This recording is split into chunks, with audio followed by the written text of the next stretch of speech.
What's up mga kabady?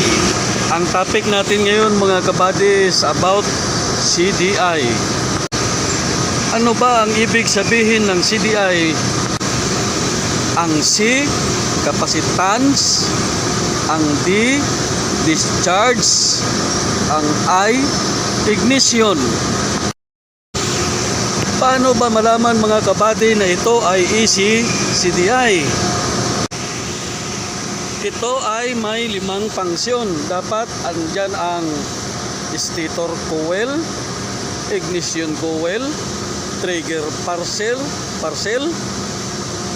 ground or negative, engine kill switch. Yun ang mga funksyon ng bawat pin mga kabady sa 5-pin AC CDI. Yeah.